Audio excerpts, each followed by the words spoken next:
자, 신저 các bạn, tên mình là 정표, mình là con trai Hàn Quốc. 자, 오늘은 한국과 베트남의 역사가 어느 정도 서로 공유하는 부분이 있다라는 소식을 듣고 영상을 만들게 됐습니다. 네, 그건 바로 베트남 리 왕조의 마지막 왕자인 이용상 왕자가 한국의 고려에 정착하게 된 이야기입니다. 여러분에게는 이 얘기가 익숙한가요? 다들 알고 있는 내용인가요? 사실 저는 베트남에 관심이 있다고 그렇게 생각하면서 또 베트남에 대해 공부하고 했지만 사실 이 이용상이라는 왕자에 대한 이야기를 최근에서야 정확하게 알게 됐어요. 그래서 뭐 주변에도 꽤 물어봤는데 어느 정도 이 내용을 알고 있는 사람도 있고 사실 대부분의 사람들은 저처럼 모르는 사람들이 많았어요. 그러면 한국 사람들은 바로 이용상이라는 고려시대, 한국의 고려시대 당시에 한국으로 도망쳐 왔던 안남국, 즉 당시 리왕조의 왕자인 이용상에 대해서 어떻게 알고 있는지 알아보겠습니다.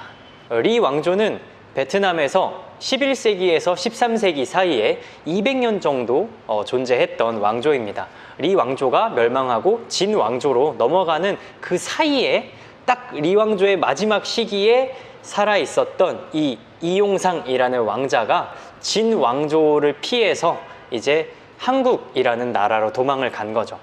네, 그렇게 한국으로 도망왔던 이용상 왕자가 도착한 곳은 이 한국의 가운데 지역쯤에 있는 화산이라는 곳이래요. 처음에 이용상 왕자가 도착했을 때는 외국의 왕자가 우리나라에 도착했으니 살 수 있도록 여건을 마련해줘라 정도에 그쳤다고 해요. 그래서 그냥 이렇게 벼슬, 간단한 벼슬과 또 내 가족을 먹여 살릴 수 있는 정도의 어떤 재정적인 지원만 해줬다고 합니다. 그렇게 잘 살고 있었어요. 그렇게 이용상 왕자는 화산이라는 지역에서 평범하게 잘 살고 있었는데 이 고려는 원래 당시에 중국의 몽골이라는 지역에서 굉장히 많이 침략을 했어요.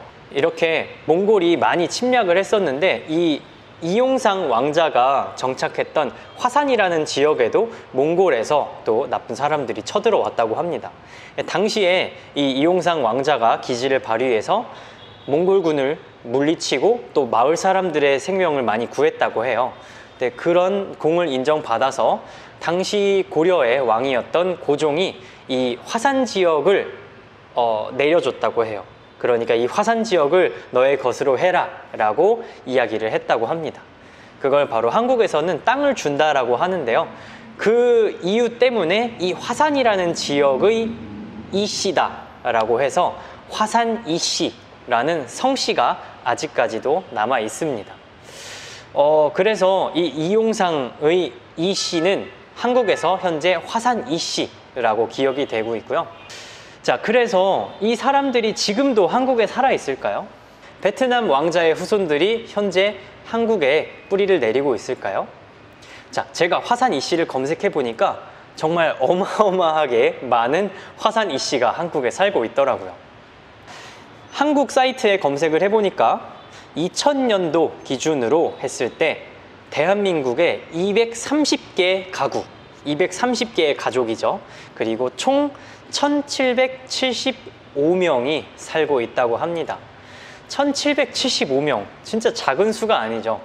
해봐야 그 왕자님 혼자 혹은 그 가족 몇 명과 같이 왔을 텐데 또 고려에 와서 고려 사람들과 결혼하고 또 후손을 많이 낳아서 현재 1775명이나 되는 사람들이 베트남의 왕자의 피를 잇고 한국에 살고 있다고 합니다. 1995년에 이 화산 이씨의 종친회에서 공식적으로 베트남을 방문한 적이 있대요. 이때 기록을 보니까 당 서기장님을 비롯해서 당시에 베트남의 고위급 많은 인사분들께서 나와서 환영해 주시고 또 법적으로 베트남인과 동등한 그런 인정을 해 주셨다고 합니다. 아무래도 피는 속일 수 없나 보죠. 그리고 반대로 베트남에서 중요한 인물이 한국을 방문할 때는 또 한국인으로서 또 현재 한국에 살고 있는 베트남의 후예로서 그 장소에 나가서 그 사람들을 환대하고 환영해주는 그런 역할도 많이 맡으신다고 하네요. 그런 거 생각하면 한국인으로서도 활동하시고 베트남인으로서도 활동하시고 있는 거네요. 자, 그럼 여기까지가 이용상이라는 사람에 대해서 제가 한국인으로서 검색했을 때 굉장히 쉽게 얻을 수 있었던 정보의 전부예요. 그러면 이걸 대부분의 한국 사람들이 다 알고 있냐? 사실 그건 아니에요. 동아시아사라고 하는 한국의 어떤 사회 과목의 일부가 된 그런 역사 과목에서는 이 내용을 확인할 수 있다고 하는데, 일반적으로는 사실 한국의 대부분의 역사는 한국, 그리고 중국, 일본과 가까운 거대한 나라들과 좀 많은 역사를 공유하고 있기 때문에 그런 역사부터 공부하다 보니까 아무래도 아직 다른 나라들과의 역사는 크게 사람들에게 많이 알려지지는 않은 것 같아요. 때문에 저도 이번에 알게 되었고요. 사실 이 내용을 알게 된 건 여러분의 댓글 덕분이에요. 댓글에 사람들이 이런 내용 있는데 이런 역사적인 사실이 진짜인가요? 아니면 한국 사람들은 이런 내용을 알고 있나요? 이런 질문을 달아주셔서 제가 그걸 보고 검색해서 공부해서 알아온 내용입니다. 그리고 또 하나 재밌는 댓글이 있었어요.